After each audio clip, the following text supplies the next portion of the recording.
Okay, BB Nate, you've seen the Batman. We talked about it on Friday's show, but we're going to talk about it more on this episode. After all is said and done, give me your one-word reaction to this film. Go. Speechless, I guess, is a good way of putting it. You just don't even know what to say. Still don't. All right. What about you, Samuel the Hutt? I really racked my brain, and this is the best one I could think of. Perfect. Dang. Yeah. What about you, Deb? I'm going to say game-changing. I thought it was fantastic. We're going to talk a lot more about the Batman, but it's probably going to be very different than what you're hearing on some other podcasts. Plus, there's a new general in town on Superman and Lois, and we'll look at the amazing legacy of the studio executive who saved Star Wars. This is Tatooine Sons. It's true. All of it. What is the name of the porg on the Millennium Falcon? Force is strong in my family. What do you think his name is? It's a big moment. I am a Jedi, like my father before me. Maybe Turbis? Do or do not. There is no try. Turbis? Pablo, if you're listening to this live stream, that porg's name is now Turbis. It's a good Star Wars name. We're not done yet. These guys recorded an awesome podcast called Tatooine Sons. Everybody listen to this. It was kind of foreshadowing in a lot of ways. Just the way the movie was going to play out. Of course. Yeah, with it being issue 1 of Long Halloween, which I preferred over a tie-in issue or anything like that, because it gave us this ability, and it's a cool cover as well. It's really cool. Yeah, but it's the Long Halloween first issue, isn't it? It is. Yeah. Which is cool. So awesome. Well, welcome to Tatooine Sons, a pop culture podcast, the only fan podcast to name a canon Star Wars creature and to be endorsed by Ryan Johnson. We believe that pop culture is the mythology of this generation, that there is a story, it is written on our souls, that these myths speak to that story, and that is why we are talking about the comic books that influenced the Batman. Everything but Superman, it feels like, and Mr. Alan Ladd Jr. and his influence on Star Wars and the film industry in general. I am David. I am the dad. Hi, Dad. Hi, Dad. Hello, gentlemen. And I am honored to be joined every week by my two amazing sons, Nate. Yes.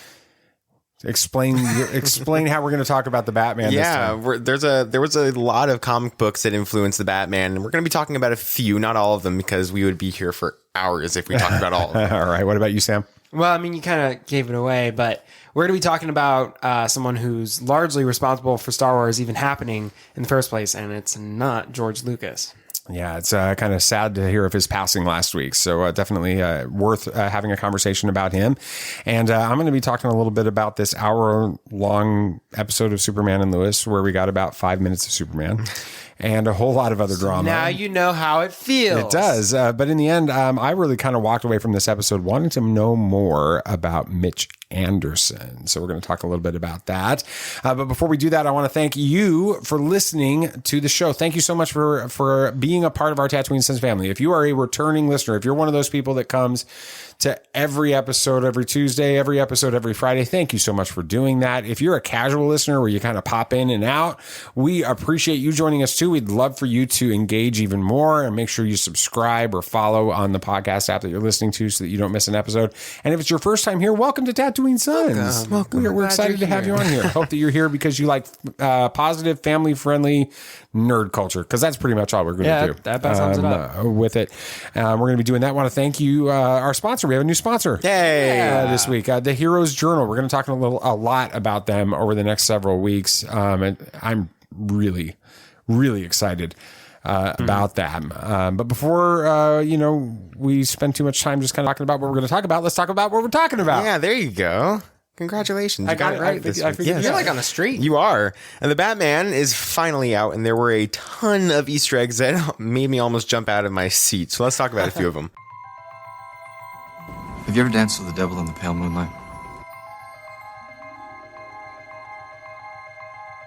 Yeah, I can fly.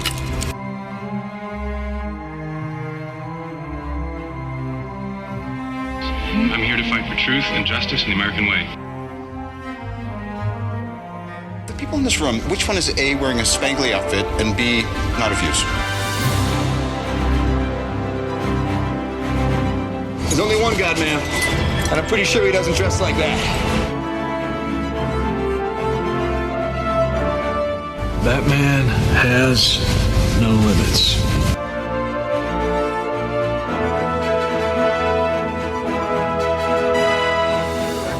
One comic series or story to read for a fan to read before they go watch this movie. Which one? Before? Yeah. Judging by how influential it was, definitely year one. Year one? Oh my gosh. And you're going to end up so talking much. about that a lot in this episode, Yeah, right? it was used so much in this movie. The Batman had a ton of Easter eggs, and a lot of them were just for the mega DC fans, but a few of them were a lot of fun. The first one is just Catwoman and her character in this movie. First off, her character was very close to the year one version of Catwoman, with her being in the slums and living in a single apartment with a roommate, Anika, who was in the comics and is younger, and kind of Selena takes her like a stray. Yeah, like a stray under her wing. And so I was so excited to see that. Sammy and I freaked out to Sammy during the movie. It was Did you know that that's what was going on when he was freaking out about that? Are you familiar with that at all? I mean, I expected there to, I understood the whole roommate connection and stuff, but no, I didn't realize that was what he was freaking out about. Oh, okay. But Yeah, cool. I was excited to see that, because you did see that in Dark Knight Rises, but it was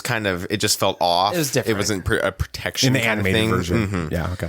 But I was excited to see that. And in year one, Catwoman gives Carmine Falcone a bit of a scratch on the face. That also happens in this movie. Now, Sam, you called out the claw marks on our first viewing. What did you think of that callback? Yeah, I thought that was really cool. And it also kind of ties to the comic that they gave us too, because that's Long Halloween, and Falcone's in that, and he's got these 3 scratches on his cheek. So it's kind of like a little origin for the, if you go back home and read the comic, be like, hey, maybe he got those scratches from Catwoman. So another one of those little things they threw in there that, for casual watchers, she just scratched him up. But for us, we're like, hey, that's important. So that was, it was a lot of fun. Yeah, I didn't catch on any of that happening with it, but I don't think I've read year one. I haven't even seen the movie. I haven't even seen the movie of that. Both are great. Have you seen the movie, Sam? Have I seen I don't think You I've haven't seen year one. No. Now I want to see year one. Is it on HBO Max? It is. I got a flight this weekend. It's strangely only an hour and 4 minutes long, so it's a short movie. That's going to get downloaded. All right. So yeah, definitely excited to watch that and see if I pick up on those. You'll notice a lot of similarities for Catwoman. And the next one is Edward Elliot and Hush.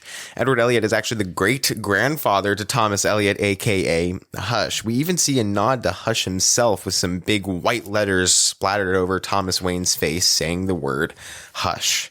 Do y'all think we get a Hush in this universe? I don't know if we get a Hush necessarily. I think that was just another little Easter egg or reference for the fans. Would it work and would it be interesting? Absolutely. I think it's a really cool character if it's pulled off right. But no, I don't think that was put in there to foreshadow anything. I think it was just a little nod. I think we get some Hush stuff in the future. And the reason being is since the movie has finally released today, the website that they were using for promotion, which is actually the same website in the movie. Radalata, yeah. Radalata, is that it? Yeah. Okay. That has now started to have new things happening with it. And the clue in that before was leading to the video that has Hush in it, doesn't it? Yes. And it's really fast, but I feel like they're like they've got big plans for the future, and they're going to be moving down. Yeah, and in the Hush comics, Riddler kind of orchestrated everything. He wasn't a Hush. They kind of skipped a step with the animated movie and just made Riddler Hush, not Thomas Elliot. But okay, so there's a big difference between the comics and the animated, the animated, and you didn't really care for the animated. The animated is fine. It just felt really off. It felt like they wanted to get Riddler in the universe just to kill him off, because that's what they did, and it just felt really strange. Not the greatest animated movie, but it wasn't bad by any means. It was fine. Now this next one was like just great for me, probably, and not many other people noticed it, but the journal. We see Bruce writing his nightly events in a black journal titled The Gotham Project Year 2. Now, this is a reference to the prologue of one of my favorite Batman comic storylines, Batman Rip. Now, Bruce has a black casebook in that storyline and writes about his events and his greatest cases in it. It's a nice little nod to that. Yeah. You used to be able to, you can't find it now because they've discontinued it, but you can find the black casebook You really? can buy it. Mm-hmm. Wow, that's pretty cool. It was really cool. Now, this one, I've seen literally nobody else mention the potential Firefly. In the memorial scene, we see a man talking about how there is no safety net in this city for the less privileged. We eventually see that he is horribly burned and Bruce walks away, but the camera lingers a bit longer on him. This very well could be Garfield Lynn's, aka Firefly. A different take on him since apparently in this universe his daughter died, but normally in the comics, it's his adopted sister. Still very cool if it happens. Y'all think that this could be Firefly, or am I just overthinking it? And now this is the same guy that's at the end of the movie too, isn't it? That's in the Riddler costume. Yeah, it is. No. It's the same guy. I watched it again last night. It's not. He wasn't not burned. Even close. So the first guy's burned and the guy at the end isn't? No. The guy at the end is just horribly beaten up because Batman kind of unloaded on him. But that's not the same guy. No. I was convinced it's the same guy. No. I'll have to watch again tonight. I guess so. I mean, you know, it was kind of felt like you don't put that in there. They lingered on it for a little too long. Yeah, it's a character they brought in, but I don't know if it's just not a character. I mean, do you think do you really were from the beginning though? The first showing, we were watching it. You were saying Firefly. The second he showed up on screen, of the burn on his face. The burning is a big thing about Firefly, the pyromaniac and all that stuff. And he obviously has motive against people and against the city.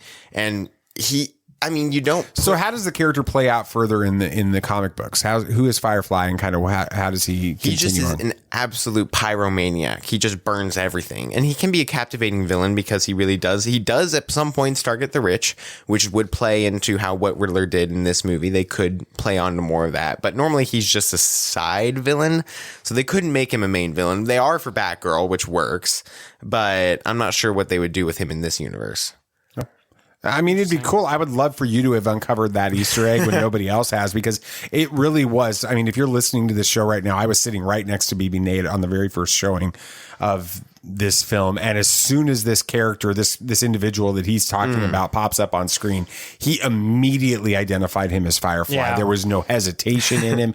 He knew it. He was freaking out about it. And I'm like, not a comic book fan. I mean, a reader. So I was kind of like, who's Firefly? But anyway, what do you think, Sam? Do you think it could be? I think there's merit to it. I mean, they definitely gave that guy more screen time than most like just extras, you know what I mean? Yeah, kind of like the boy. We're all thinking maybe the little boy might play in later, but I think it could happen, and like you said, it could be a main villain, but I definitely think it would be a really cool addition for this universe. Yeah, I do too.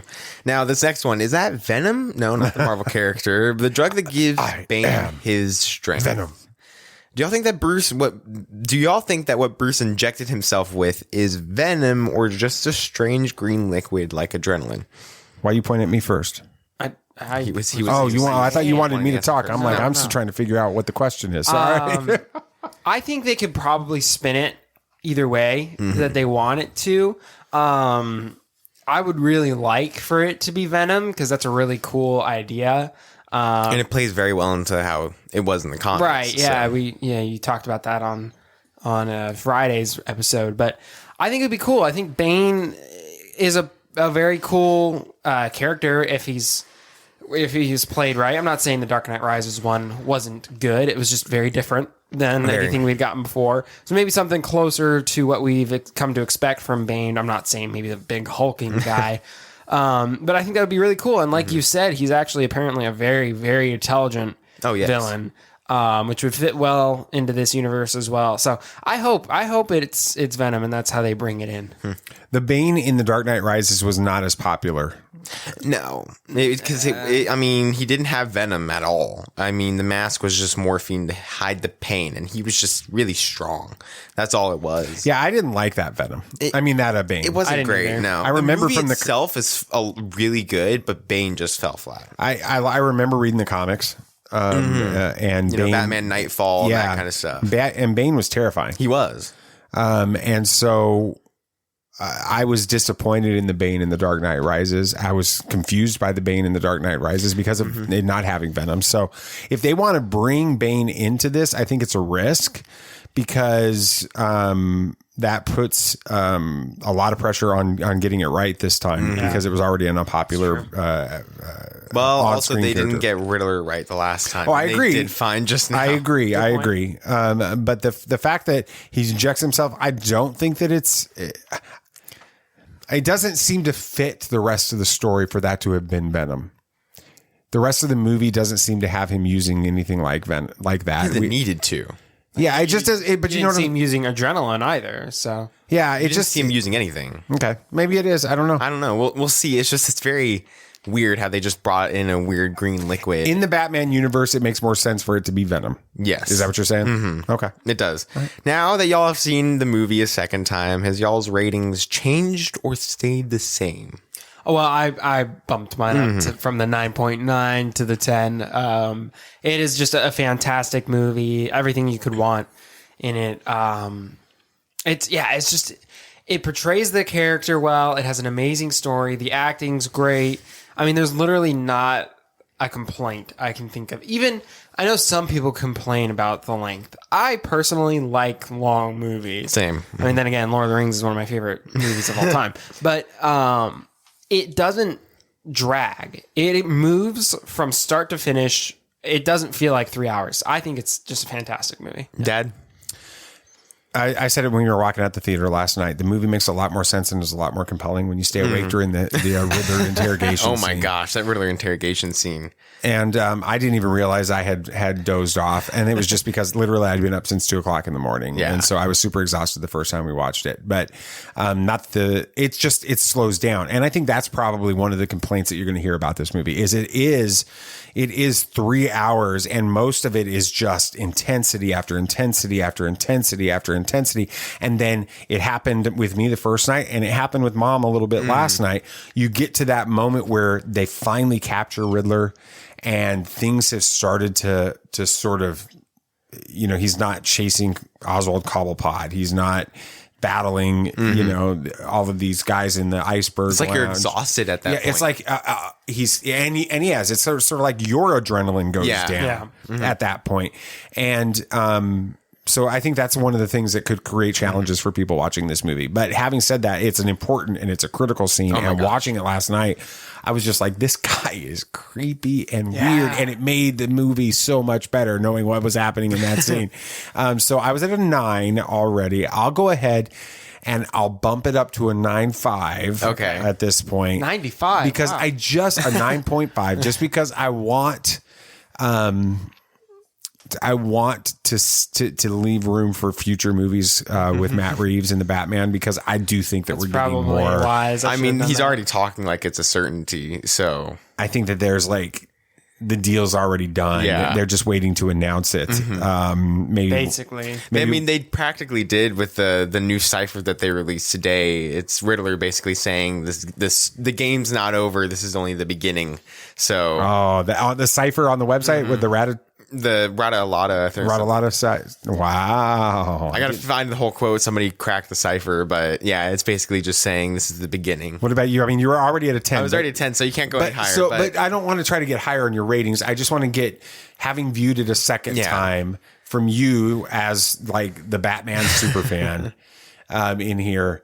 What was the experience like for you watching it the second time, and what was your takeaway coming out of it? It was a lot easier to follow. I wasn't as, hyped about it. I wasn't just excited. I was able to actually dive into what it was, and it helped me understand the movie better. It helped me look at it closer and understand what it means and just kind of what the characters are. And it helped me with figuring out, I mean, I loved Catwoman in the first viewing, but I knew that after a second viewing, I would appreciate her character more, and I did.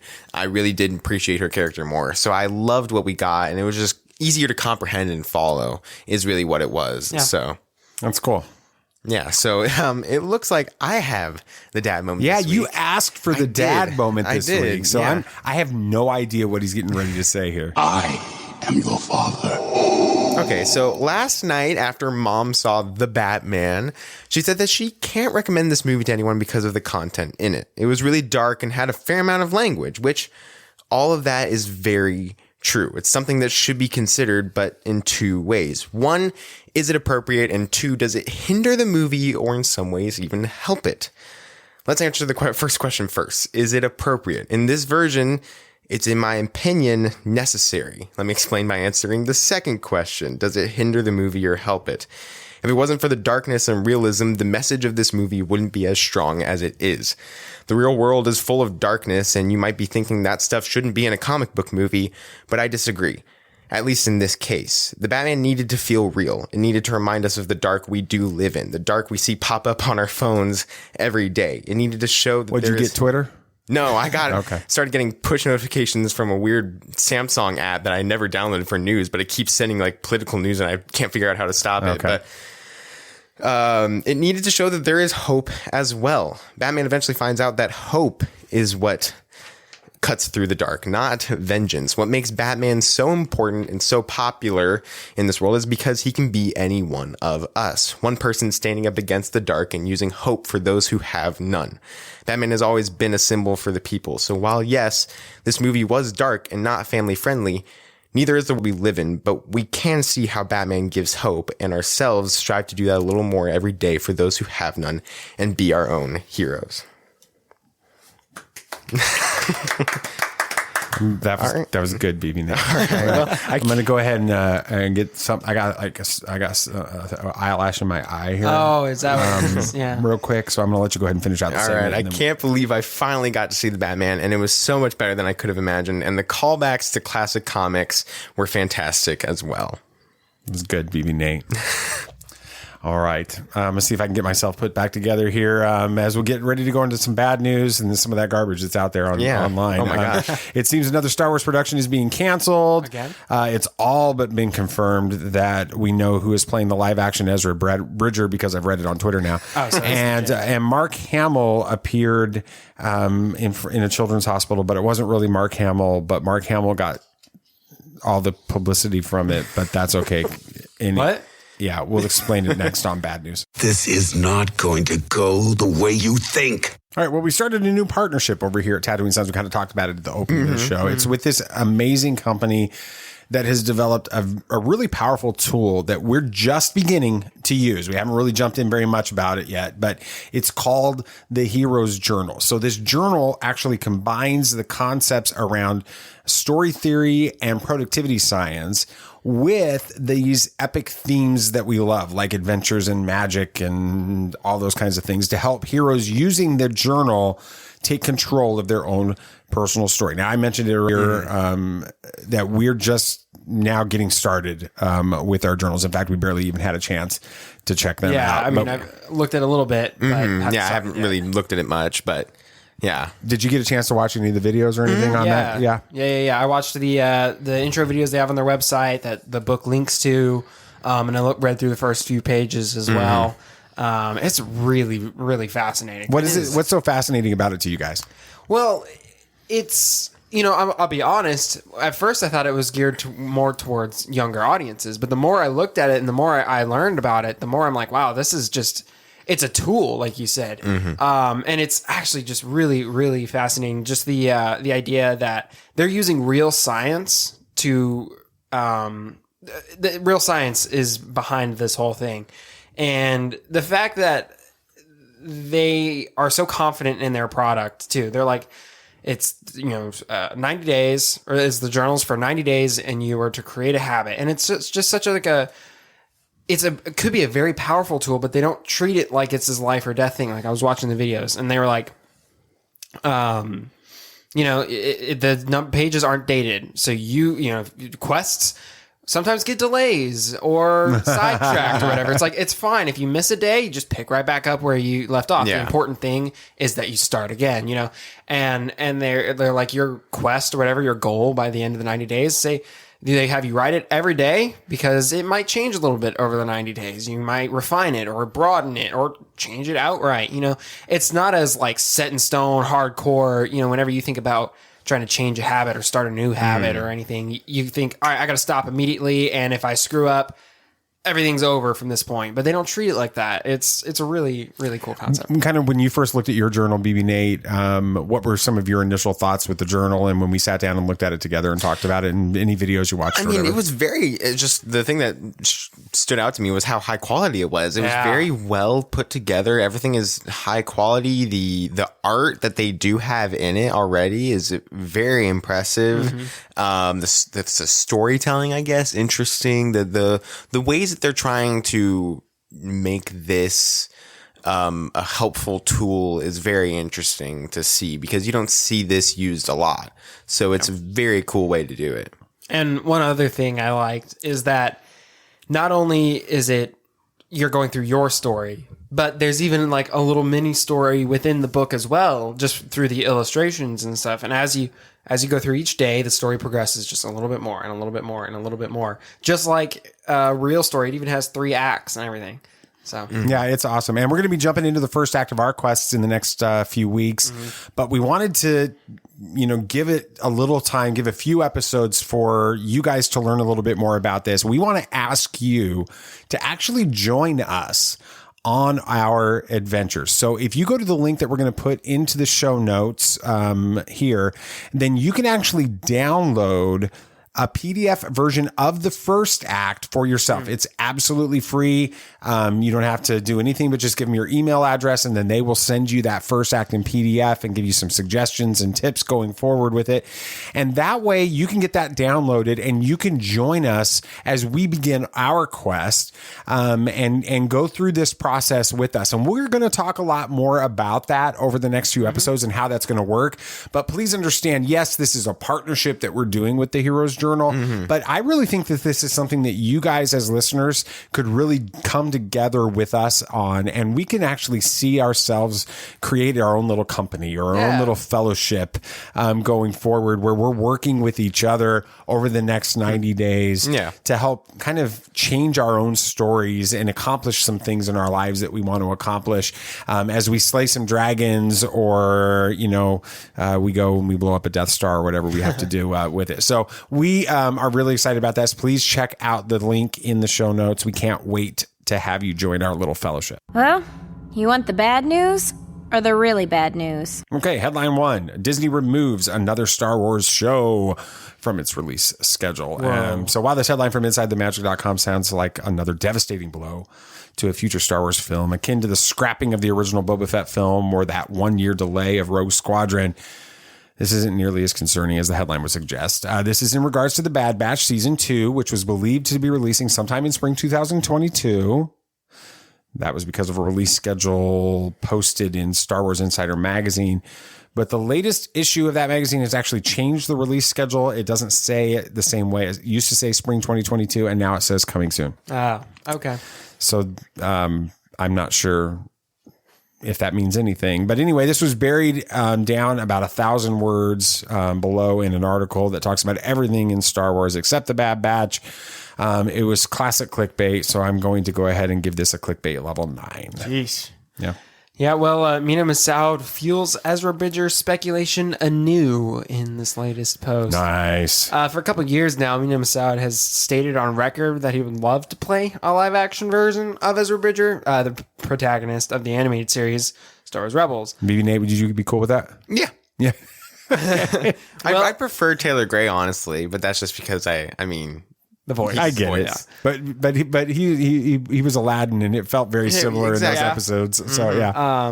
Well, earlier this week, he shared a Twitter account's fan art version of Massoud as Ezra, and EpicStream.com decided that was worthy of hyping things up a little bit. So it was a fan art, and he shared it, and that means he's fueling speculation anew in his latest post. Yep.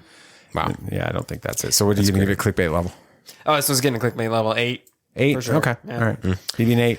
All right, here we go. Lay it on us. Yes, Fluke Skywalker, Mark Hamill impersonator and cosplayer, warms the internet's heart after communicating to a fan using ASL.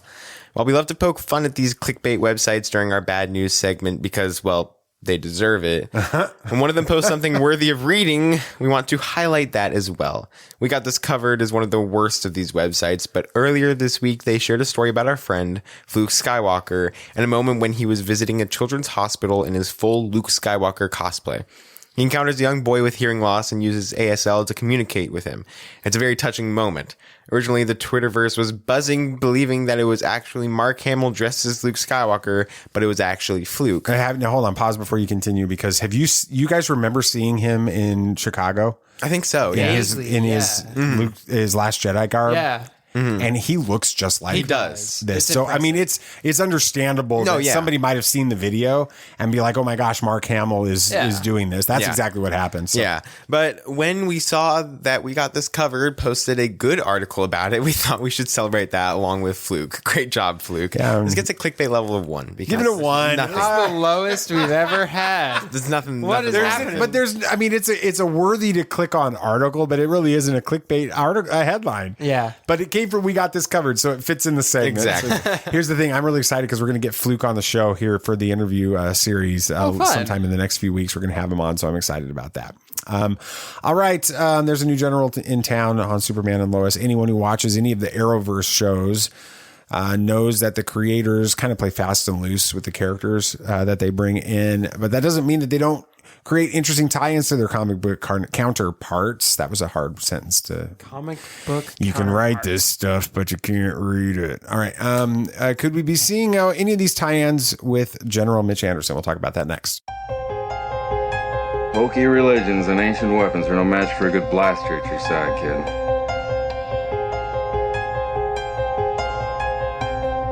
Rebellions are built on hope. Force is with me, and I am with the Force.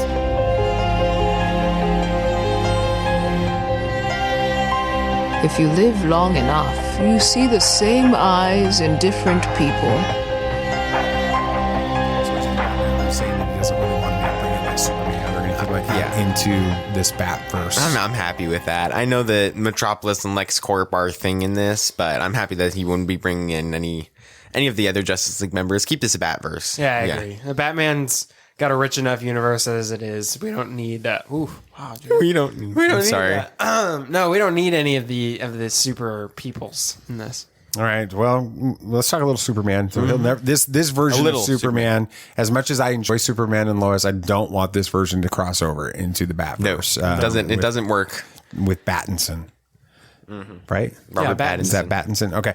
Anyway, we've got this Mitch Anderson character, and he actually exists in the Arrowverse. He's exclusively in Superman and Lois. I wasn't sure about that. I looked in and I actually did the research on this episode. Wow. To see if he was in any of the other CW shows. I could have told you that. We don't know much about him. He just kind of shows up in season 2 of the show. He's been brought in to replace Lois Lane's father, who is General Lane, and he functions as the new Department of Defense's liaison with Superman. One thing we learned early on is he really doesn't like or trust Superman. He essentially tries to force him to take an oath of allegiance to the United States. When Superman refuses, saying his oath is to all of humanity, things begin to grow increasingly tense between the two of them throughout the series. Anderson at one point even creates a team called the Supermen of America. We've talked about that before as well. There are humans that are enhanced using this XK or X kryptonite. In fact, even in this week's episode, it gets so intense that Anderson goes so far as to use red sun technology to weaken and then imprison Superman. BB Nate. Yeah. How's Soup's going to get out of jail? Yeah, well, he's going to use Talro for sure because they're in the same cell together, because that's genius on Anderson's part, but that's classic CW anyway. So he's putting two Superman brothers, in one Kryptonian prison. brothers in the same prison. Yeah. Which now that I'm thinking about it, that's kind of cool because we got two other Kryptonian brothers that are in their own kind of prison, honestly. Yeah. But I do think we see Jordan and John try to break out Superman. I mean, we do see John in the classic Superboy outfit later on in this season, so I'm sure we'll get leaked that. Photos, right? Yeah, I'm sure we'll get that sometime soon as well, and of course Jordan. So I really do think we'll have that, and of course with Lois Lane's dad, General Lane, training Jordan, it's eventually going to happen soon. So I wouldn't be surprised if we saw that. What do you think about Soups being imprisoned? That's interesting. I thought that was more of a Batman thing to do, but no, I think it's kind of cool whenever you see these characters in a position where they're not so super all the time. They're just kind of like a normal person, and they've got to figure out, they got to do things the way that everybody does. So it would be interesting. I think it's cool. It would be cool for his sons to break him out of prison. Because I'm sure he saved them on a number of occasions. Oh, yeah. So it'd be cool for the tables to be turned. It was a cool scene cinematically, visually. Oh my gosh. The way that they paralleled the opening scene where Bizarro Superman is on his Earth trying to escape from the military leadership or forces there. And it's a mirrored image later, the Superman trying to escape General Anderson's forces. And it was like shot for shot, move for move. That's just cool. Literally mirrored. It was like a mirrored image of it, which was really, really cool. Mitch Anderson's got a much deeper story. He does in the comic books. Are you familiar with the? Well, a little bit. Okay, because I was very unfamiliar with this. Yeah, but I thought it was interesting. In DC Comics, Mitch Anderson is tied directly to the events of Doomsday. His house is actually destroyed, and he and his mother are nearly killed during that cross country brawl between Superman and Doomsday. Which I can literally, as I even say that sentence, see myself in my room, in my parents' basement, reading the Death of Superman stories that I can't find anymore. And that makes me sad. Anyway, Superman and Justice League are able to save Mitch and his mother. Mitch then goes on to believe that this results in the tide turning in the battle between Superman and Doomsday. And he thinks it leads to Superman's death. And he struggles with that for a long time. There's a whole storyline with that. He becomes part of the storyline going forward as the Earth mourns Superman's death. So BB Nate, as much as we want to think that Doomsday's tease at the beginning of the season was nothing more than just a tease, it does kind of feel like there could be some storylines and some characters that might bring him back into the series. What do you think about that? Yeah, I agree. I do think that we might be getting Doomsday at least some point in this series, maybe even at the end of this season to kind of cap off the season. And of course, it is interesting how they're bringing in Superboy in, since he was introduced right after Superman died in the Reign of the Superman run. And so it looks just like him. And it looks exactly like him. So that's really interesting as well. Help me understand that, though, because the Superboy in the Resurrection series, I don't know, is Reign of the Superman? Reign of the Superman. Okay. Yeah. With that one, where I remember when that first issue started coming out, and you had the cyborg Superman, you had the clone version of the Superman, you had Steel. Your John Henry Irons, which is obviously a part of this storyline as well. Yeah. And then you had the Superboy. The Superboy was more like a clone, wasn't he? It was. It was created by Lex Luthor using Lex's and Superman's DNA. So how does John become Superboy later? I'm not sure. They might just make it like that. He becomes Superboy later on in the comics because kind of Connor Kent, who is Superboy, it just kind of takes his own role, not even as like Superman, just kind of his own superhero. He still calls himself. So it's kind of like the Nightwing thing. Yeah, okay. It's a lot like Nightwing. It's like Tim Drake calling himself Red Robin after he changed from Robin to his own hero. So not much happens, but Jonathan, Red Robin, yum. Yeah, but Jonathan kind of just took the mac and cheese off the menu, and I'm still upset about that. Like you're upset about missing your comics. Anyway, I just wanted to throw that. One's worth a little bit more, Sammy. It's worth a lot just a to little me. bit. Yes. All right. That got weird. Okay. Sammy, any thoughts on Doomsday? Yeah, Mitch Anderson. I kind of hope they bring in Doomsday, and I mean, it would be sad to see Superman. Wow. Yeah, totally screw up Clark. Wow. Make that a change in the story. Man, you watched the Batman twice and you just go dark. I'm just saying they're always wanting to change these storylines. Story. And with how they're setting up Jordan for this season, to change the way for it to still be Superman and Lois, they're gonna have to kill off one of the kids. So I wouldn't be surprised if it is Jordan. I'm going to be honest with you. Himself. Of all the characters in this one, I'm fine okay with that. It would be a sacrifice, not a he just killed off. It would be like the Superman sacrifice. That's great. Like sacrifice that him. I'm sure they'll resurrect him. Just like they would resurrect him, but it would completely change the path of the story and give an amazing plot line for season 3. The drive, the grief of Superman dealing with that. Jonathan would probably fall into a dark place. He already is in a dark place. I would love to see how his powers influence influence that, and then we would see problems with Sarah and Lana and how they deal with it, and Lois dealing with that, and her journalism is being affected by that. Honestly, it would change the whole series and give a great plot line for season 3. Nate, I'm with Nate. You really love these stories. I mean, I'm seriously, you're a creative guy, so it's really quite cool. All right, so let's kind of get back to the Mitch Anderson conversation on this, because he eventually in the comics he gains some powers. I'm not even quite sure how it happens. I don't even know. Do you know really how it happens? I don't know. Okay. He gains powers of like magnetism and adhesion. So he's what kind does of adhesion mean? Like Spider-Man? Sticking adhesives. Yeah, so he sticks to walls. Yeah, yeah. So he's Magneto Spider-Man. Yeah. So he becomes a superhero. He's named Outburst. And Outburst is later recruited and becomes the leader of a group called Superman of America. I know we've talked a little bit about that before. This group is a team of young heroes, but they're actually funded by Lex Luthor and created by Lex Luthor. And they actively oppose Superman during the comic storylines where a fake evil Superman tries to take over the world while the real Superman is imprisoned.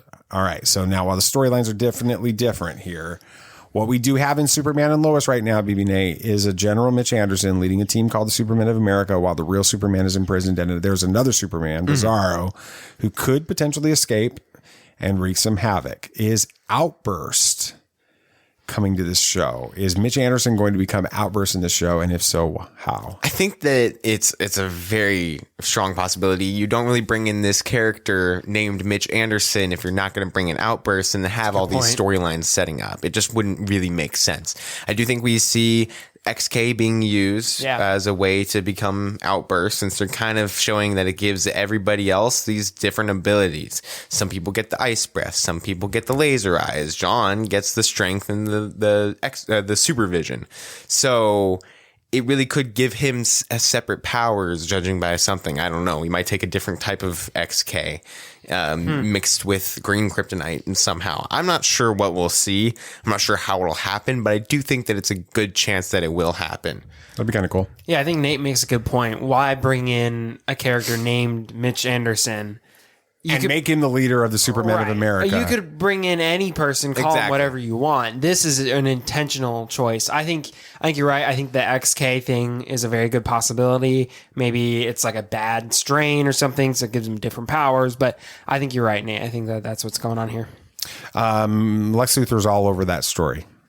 Yeah. He is. Is Lex Luthor, we talked about this last episode, is Lex Luthor going to be a part of the show? I don't think so. He needs to be a part of the show. How do you have Superman's story without Lex Luthor? I don't know. I'm not a huge fan of his actor in this the Arrowverse. So well, it could be different. Honestly, with judging by how this is going, it very well could be different. But I think you do it in the next season. I think you do it in the next season too. Okay. Change that. Figure out how to tie Jordan with that. Okay. Well, it could be Last Resort. Clark going to Lex as a last resort to save Jordan. Then Lex totally screwing that up. He is revived. Yeah. It goes bad, kind of like Red Hood. Exactly. Almost. No, that's not bad. I like it. I like it. Well, I don't know. We'll see. It could be that all we ever get from General Mitch Anderson is this high-level military leader who doesn't trust Superman. I don't know. We'll see. But after all this conversation, I do hope we get some Outburst in the maybe one or two other characters. Doomsday and Lex Luthor. Doomsday. And Little Doomsday too, before the end of season 2. So, all right, it's time for some movie moments, which is really, really fun because the Batman is so scary that there are no other movie that wants to go up against him next weekend as well. Not surprised. We'll talk about the films that are coming out in April because it doesn't seem like anything else wants to come out in March, and then all the projections for next weekend for the box office. That's next on Movie Moments. At last, we will reveal ourselves to the Jedi. At last, we will have revenge. Yeah, no new releases this week because everybody is afraid of the Batman, which makes sense. We were going to be getting Doctor Strange 2 this month, which is weird to think about, but it's going to wait for 2 months. They waited because this movie was going to be so big. There's a lot of conversation within the movie world that's not good for movies. That we've reached this point in post-COVID cinema that they're afraid to release more than one blockbuster run at a time because they're still afraid of people going to the theater. So I'm curious about that. So. Yeah, we'll see how that turns out. But for new trailers this week, we got a Fantastic Beasts: The Secrets of Dumbledore trailer. It comes out April 15th, and it is the third installment of the Fantastic Beasts and Where to Find Them series, which follows the adventures of Newt Scamander. Yeah, we saw it. We've seen it. I mean, the trailer. Yeah. Is there any? We haven't watched the Harry Potter movies, so we aren't interested in the Fantastic Beasts movies. But what are your thoughts on this? If you didn't know it was Harry Potter, if I didn't know it was Harry Potter, what would you think about this movie? It looks fun. It does look fun. It looks like a lot of fun. And I mean, you have Jude Law in it, so you know it's going to be good. That's true. He's a sexy looking man. You say so yourself because you've been told you look like Jude Law. I don't see it. I don't see it either. But honestly, it does look like a lot of fun. You have a great villain. You have Ezra Miller in it, who looks like he's going to be a fun villain. I don't know who he's playing. He's playing the young bad guy from the Harry Potter stuff. That was played by Snape. Yeah. Okay. I think you're right. You're right. Yeah. I mean, you have what? Lads Mikkelsen? Yeah, he's replacing Johnny Depp's character. He is. Actor. Which is interesting. They had a whole big thing with Johnny Depp. It was that whole debacle. But he looks like he's going to be. Yeah. Thank you, Amber. But he looks like he's going to be fun. If I didn't know that this was Harry Potter, it looks like a movie that I'd consider going. Yeah. What about you? Yeah. I think you're right. I think it's cool. One thing, I mean, this is just me being me. I feel like it would be a lot cooler, the magic, though, if they didn't use, I mean, I'm about to offend every single Harry Potter fan they didn't use on wands the planet. But if they didn't use wands, if they had like staffs or something, I think that, I mean, maybe that's that's kind the of Lord of the Rings guy. Yeah, that's the Lord of the Rings guy in you. I think you're right. It looks like a fun story. Yeah. All right. Cool. And the next one, Morbius, April 1st. The biochemist Michael Morbius tries to cure himself of a rare blood disease, but he inadvertently infects himself with the form of vampirism instead. That's one heck of a form of vampirism. Yeah. Okay, this movie, I'm not quite What are you sure saying? about Because this is like the third trailer, right? Yes, this is the final trailer we're getting. What do you think? I don't know. Honestly, I'm a little cautious about this movie. I'm not quite sure what to expect. I was excited for Venom. I was excited for Venom 2. Both of them were great. And I'm sure that this one will be fine, but I'm a lot more skeptical about this one than I was any of the other ones. I'm worried that this is going to be a bit of a miss. So I'm trying to figure out a way to describe how I feel about it or what I think about it. And the only thing I can think of is the best word to describe it is it feels small in a way. And I'm sure there's a better word for it, but the hype around it really isn't all that high, which, I mean, nobody really knows the character very well. Everything in the trailers, it's just kind of like the same thing. Nothing about it's all that exciting. We don't even know what the villain does or anything about it. It just kind of feels... Do we even know who the villain really is? It's Matt Smith. It's Matt Smith, but he's you only know he's the villain for about 4 seconds in the last trailer. And you're like, know what he does. You've got Michael Keaton. as who seems to be the Vulture, but maybe not. I don't know. It's confusing. It is a lot of weird stuff. I mean, we'll see it. It'll probably be fine, like Nathan said. It is interesting that they close out this trailer and like the next big Marvel villain or Marvel legend. Yeah. That's it. The next big Marvel legend. Like there's like please come see this. It's a Marvel movie. Is what they're saying. Basically. It's nerve-wracking, honestly. It feels like somehow they're being too ambitious with this movie while still playing too cautious.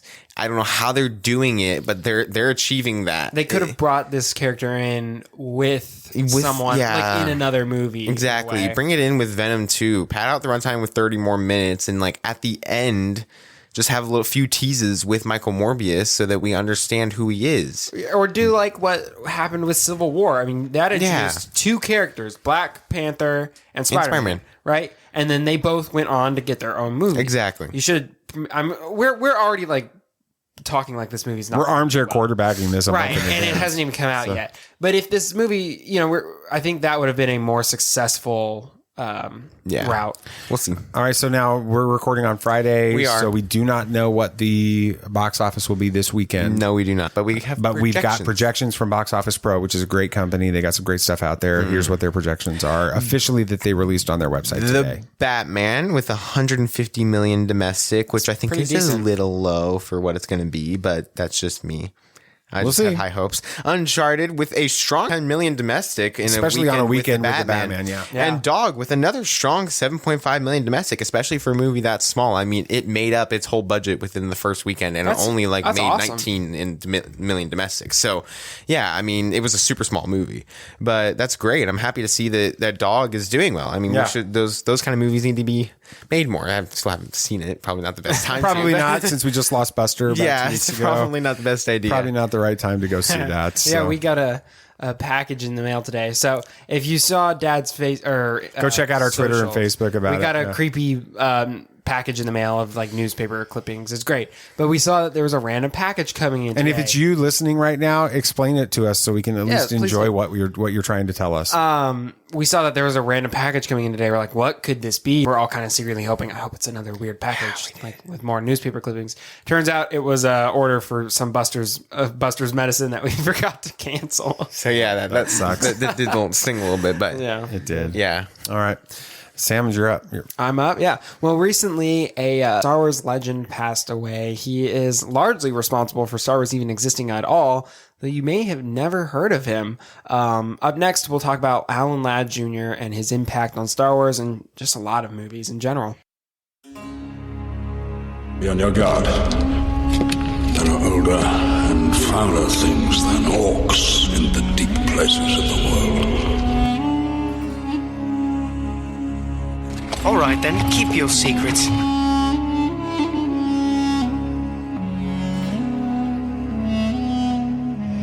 coming to us. Is as the footsteps of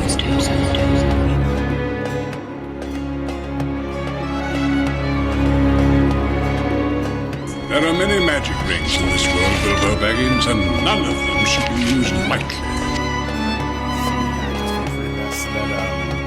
Biography about George Lucas, and the stories about Alan Ladd Jr. and that. It's like a major plot line. Yeah, you've told me about it before. In the book. And I remember watching him on a lot of the behind-the-scenes documentaries about Star Wars where they actually are interviewing Alan Ladd a lot on it. And so I remember the first time you told me about him. We were walking to the convention center for Star Wars Celebration 2017 at 5 in the morning.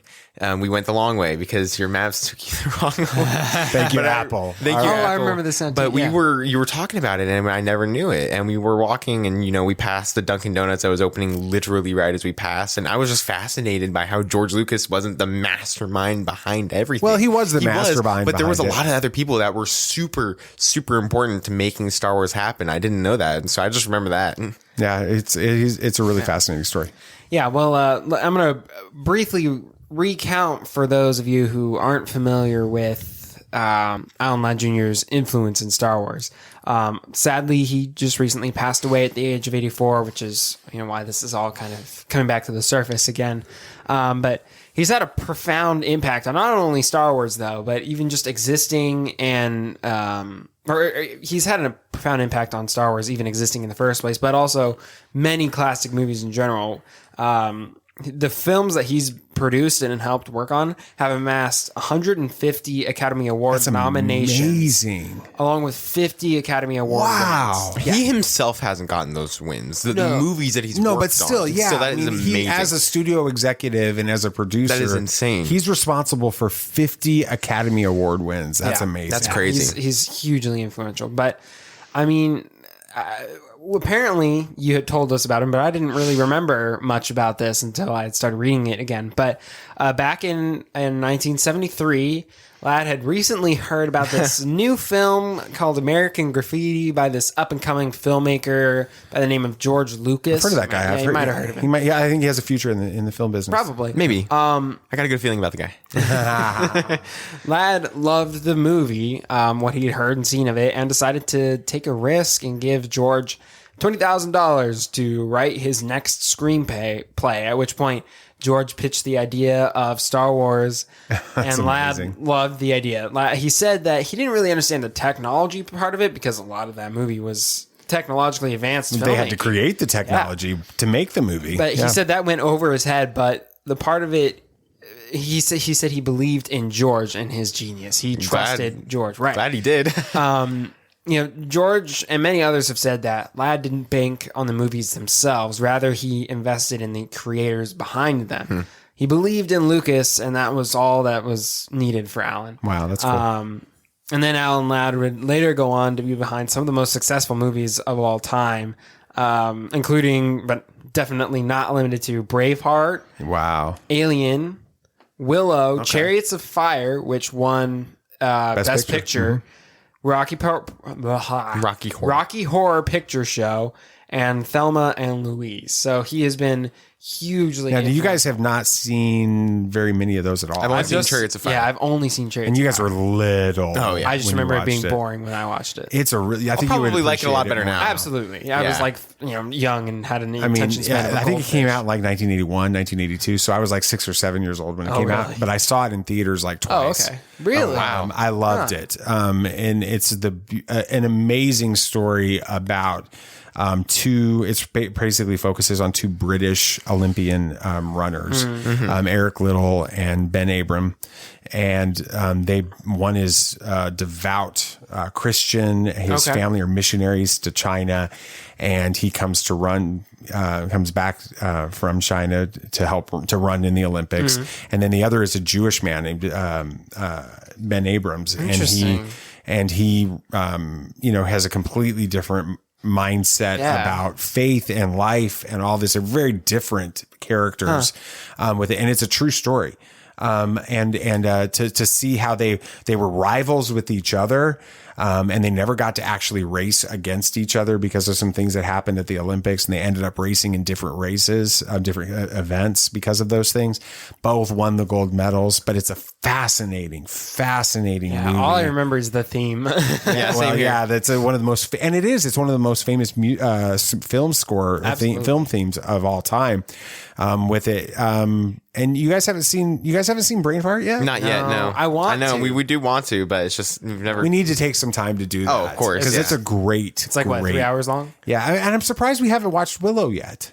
Yeah, we keep every time we're like, oh, we need to watch that movie, and then we just never. We'll probably just watch it right before the TV show comes out. Yeah, I'm sure we will. With it, I mean, have you seen Alien? I have not. I mean, this is funny how we're a pop culture podcast, but these are shows. See, I didn't watch. I mean, Alien was like that super science, almost horror movie. Yeah, that was out in the 80s when I was a little kid. Yeah. My family wasn't going to go take me to go see Alien. Willow, we didn't go see, and so then it fell out of. Kind of circulation. You couldn't really find it up until it was out on Disney Plus. I've seen Thelma and Louise. It's fine movie. Really... Braveheart I've seen like a half dozen times. It's a fantastic movie. I love the movie Braveheart with it. And I have seen many times, 2 or 3 times at least, Rocky Horror Picture Show. The Rocky Horror Picture Show, 17, 18, 19-year-old kid living in Colorado Springs, hanging out with the theater people down there. When I say theater, man, I was like in community theater. And I'm telling you, I'm acting in community theater. I'm hanging out with the community theater people. And when the Rocky Horror Picture Show played at the Colorado Springs Auditorium, I was there with my toilet paper and my toast. So, God, and if you're weird, it is weird. You've explained it to us, and it's just weird. It is.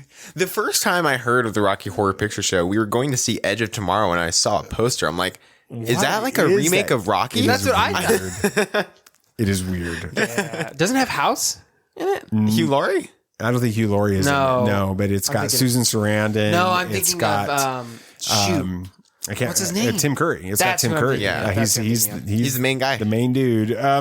You seem like slightly like weirded out that you even watched it. I am a little weirded out that I watched it. So. Your regrets as a young man. But, so anyway, it was a lot of fun. So those are great movies. We should chat like some of that. I don't think we'll watch Rocky Horror Picture Show. No.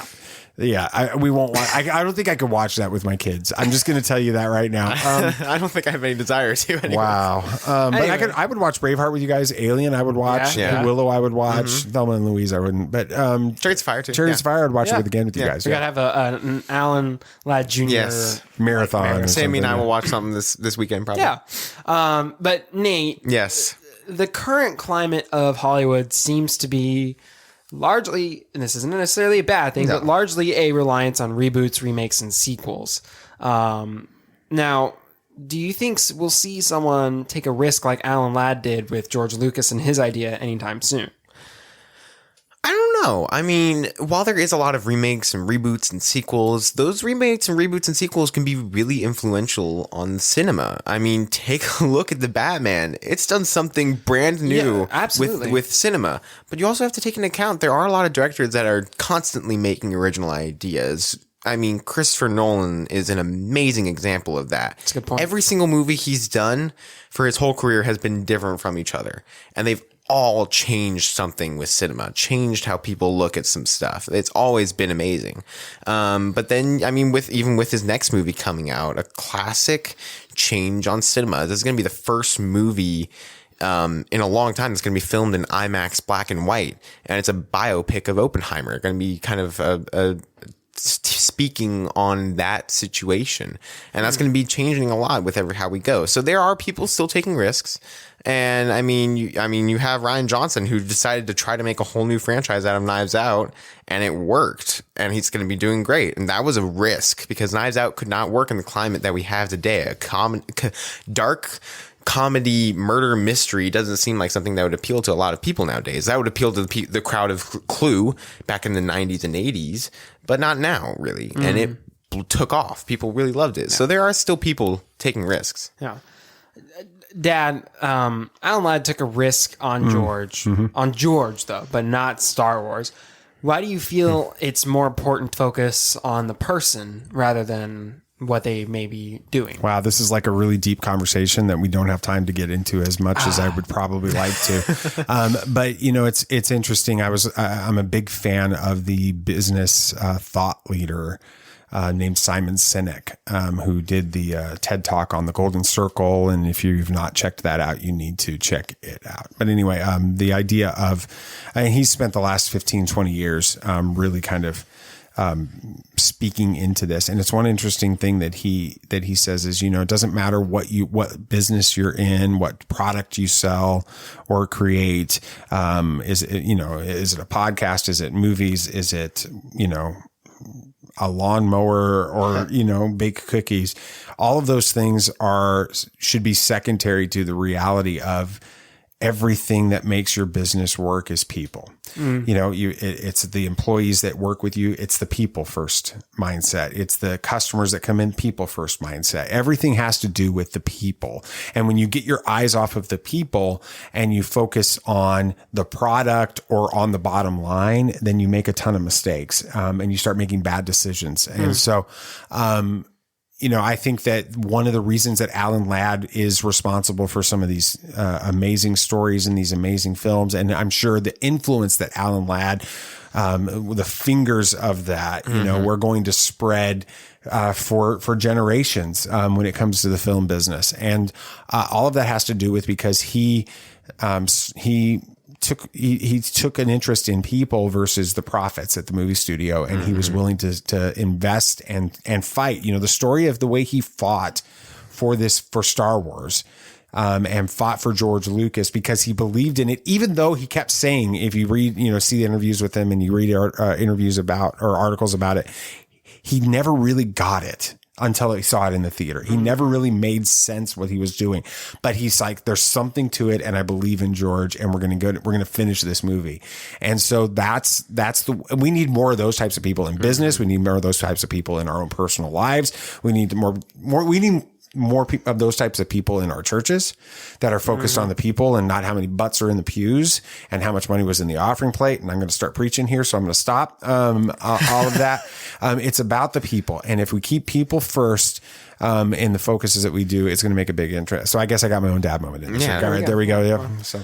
Excuse me. Oh, wow. You all right there, Sam? You got choked up. You got all choked up by my dad moment. You know, with the current climate of Hollywood being playing it safe with reboots, remakes, and sequels, it's good to look back and remember that some of those franchises that are being rebooted, remade, or sequeled, including Star Wars, wouldn't exist without someone like Alan Ladd Jr. taking a risk on a young filmmaker with a bright idea. Absolutely. Very good. Thank you. That was a good segment. That was kind of hard to think because I mean, we wanted to talk Star Wars, but there wasn't a lot of Star Wars news this week. Yeah. So we got to talk it that way. We did. That's interesting. All right. Anything else you guys want to talk about? Anything else? Yeah, so 20th Century Studios president is confident the Avatar sequel will debut this year. Not sure how that's going to happen. I felt like it was supposed to debut like 4 years ago.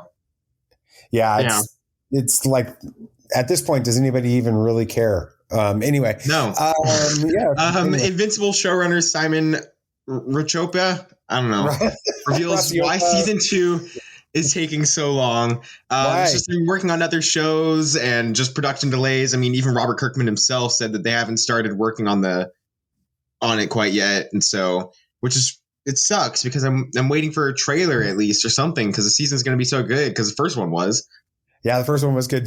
Sam, have you finished reading the comics yet? No, I'm like about halfway through the second compendium. Slacker. I read it twice. I don't have time like you. Yeah, I guess college will do that. So, Quantic Dream. That's a hard word to say. Their Star Wars Eclipse game is being delayed until late 2027, potentially 2028. This is that kind of a controversial, not the game, but the company is controversial over some stuff with that. I don't know if that means that Lucasfilm is shopping the game to other potential studios, but we'll have to wait and see. So sucks. We'll see. Yeah. All right. Thank you guys so much for listening to the show. Friday's episode is going to be awesome. It's going to be with Kevin Scott. He's going to talk about some High Republic stuff, of course, but then also talking about watching Star Wars, specifically Star Wars Rebels with his daughters. Oh, great. And scary Star Wars stories. And so that'll be fun. And thank you for listening to Tatooine Sons, a pop culture podcast. If you had a good time listening, it would be awesome if you could share this with your friends. Yeah, and of course, the show is only a small part of the Tatooine Sons world. So if you like that much and you want to get more, like us on Facebook and join our Facebook discussion group and follow us on Twitter to get in on all of the action. Keep up to date with everything we've got going on at TatooineSons.com as well. Yeah, that's right. And don't forget to follow the show on your favorite podcast app so you don't miss our next episode. Make sure that you give us a review, please. We would truly appreciate it on Apple Podcasts and Spotify and whatever podcast app you're listening to it on. That would be awesome. I guess that's going to do it. Anything else you guys want to say? May the Force be with you. May the Force be with you. May the Force be with you, always. This party's over. I like that Wookiee. Don't get technical with me.